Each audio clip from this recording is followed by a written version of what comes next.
ఇప్పుడే అరుణాచలంలో నాన్నగారి దగ్గరికి వచ్చిన, కాస్త బ్రేక్ఫాస్ట్ చేసి ఈ మిత్రుడితో కాసేపు కూర్చున్నాను. అయితే నిన్న ఎవరో అడిగారు నన్ను అరుణాచలంలోనే, ఈసా గారు సహజంగా ఉండాలంటే ఎలా ఉండాలండి అంటే, ఈ ప్రపంచంలో అసలు జవాబు చెప్పడానికి సాధ్యంగా అని ఒకానొక ప్రశ్న లేదు ఒకటి. సహజంగా ఉండాలంటే ఏం చేయకూడదు, అంతే జవాబు. సహజంగా ఉండాలంటే ప్రయత్నం చేయకూడదు, సహజంగా ఉండాలంటే అనుకరించకూడదు, సహజంగా ఉండాలంటే పోల్చుకోకూడదు, సహజంగా ఉండాలంటే నువ్వు ఎలా ఉంటే హాయిగా ఉంటూ, ఎట్లా కూర్చుంటే హాయిగా ఉందో, ఎట్లా తింటే హాయిగా ఉందో అట్లా సహజంగా ఉంటామంటే అద్వైతం యొక్క సమగ్ర సారం అది. ఈ ప్రపంచంలో ఏదైనా సాధన చేయొచ్చు, కానీ సహజంగా ఉంటే ఎట్లా సాధన చేస్తాం? ఇప్పుడు ఇది సహజంగా ఉంది, ఈ చెట్టు సహజంగా ఉంది. సో సహజంగా ఉండటం అనేది మనం సాధన చేయడానికి అసాధ్యమైన విషయం అన్నమాట. ఇంకోటి, మనిషికి సహజత్వమే ఇష్టం. సహజత్వమే మనకి నిజంగా శాంతిని, ఆనందాన్ని, ప్రశాంతతని ఇస్తుంది. అసహజమైనదంతా వేరే వాళ్ళకి చూపించుకోవడానికి ఏమి, అంతే కదా. దా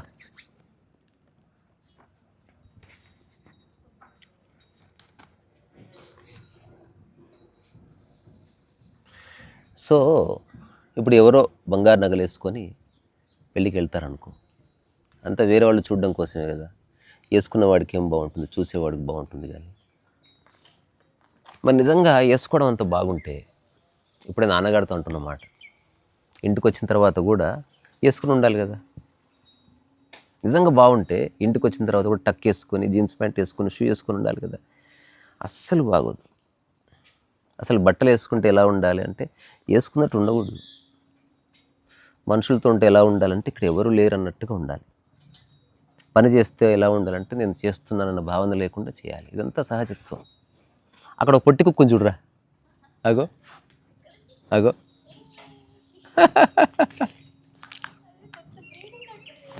ఏమి, ఏం కొరుకుతున్నావు?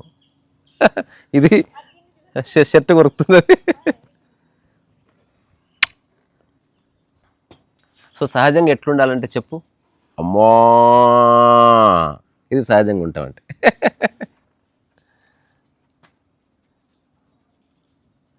అందుకని అప్రయత్నత ఆనందం, అప్రయత్నతే ప్రశాంతత. మరి ఎఫర్ట్ ఎందుకు అంటే ఎఫర్ట్లెస్నెస్లోకి రావడానికి. ఇది నేను చెప్తున్నది కాదు, సమస్త విశ్వము చెప్తున్నది. ఈ చెట్టు ఇంత పెరిగిందంటే ఏమన్నా కష్టపడి పెరిగిందా? దాని సహజత్వంలో నుంచి పెరిగింది అట్లా, అంతకుమించి ఏముంది. అందుకని నిన్న రమణాశ్రమంలో ఈ 2-3 మాటలే చెప్పింది. అంటే ప్రయత్నం దేనికోసం? మీరు ఈ భూమి మీద ఒక్కరే ఉంటే అసలు ప్రయత్నం అంటూ చేస్తారా? అప్పుడు ప్రయత్నం దేనికోసం ఉంటుంది? అవసరం కోసమే ఉంటుంది అంతే. ఇప్పుడు ఏదైనా నీళ్లు తీసుకోవాలి, అప్పుడు ఏదో ఒక దొప్ప తయారు చేస్తాం. ఆ దొప్ప ప్రయత్నం వల్లనే వస్తుంది. అది ఎందుకు? నీళ్లు తాగడం వరకే, అక్కడితో దాని పని అయిపోతుంది. అంతేనా?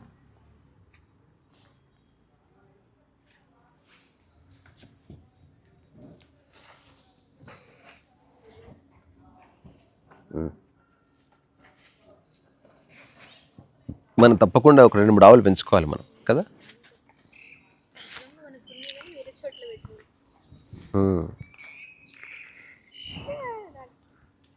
గడ్డం తింటున్నావా? అది గడ్డి కాదు, గడ్డం. గడ్డాన్ని గడ్డి అనుకున్నావా?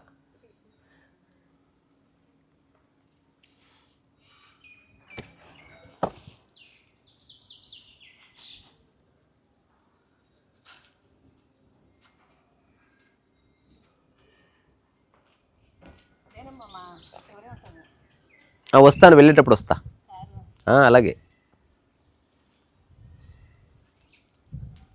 ఇప్పుడు రమణ మహర్షి ఎవరంటే సహజంగా ఉన్నవాడు. ఆ సహజత్వానికే అల్టిమేట్ స్పిరిచువల్ అండర్స్టాండింగ్ అని చెప్పొచ్చు. మనం మనలా ఉంటామంటే నిష్క్రియాపరులుగా మారుతామని కాదు. నీ సందర్భంలో ఏది చేయాలో అంతా చేయవలసిందే. కానీ సహజత్వంలో చేస్తే ఆ హాయి వేరు.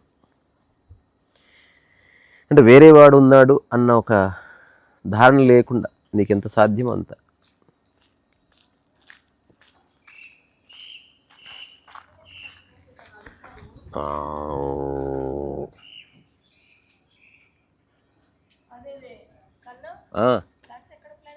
సో నువ్వు చాలా ప్రయత్నం చేసి ఎంతో సాధించి నువ్వు ప్రశాంతంగా లేవనుకో, నా దృష్టిలో అది లైఫ్ వేస్టెడ్ అని. ఇది నేను అంటే విత్ ఆల్ డ్యూ రెస్పెక్ట్ చెప్తున్నాను. అందుకని అన్నీ చేస్తూ మన ప్రశాంతతని పోగొట్టుకోకుండా, మన హాయిని పోగొట్టకుండా, మన చుట్టూ ఉన్న మానవ సంబంధాలు దెబ్బతినకుండా, సామరస్యం కోల్పోకుండా ఎంత సాధ్యం అంత చేసి చివరిగా ఆధ్యాత్మికత అంటే ఇదంతా నేను చేశానన్న భావన కూడా లేకపోతే నేను ఎగ్జిస్టెన్షియల్ వరకు జరిగినట్టు. నేను గొడవ పడుతున్నా.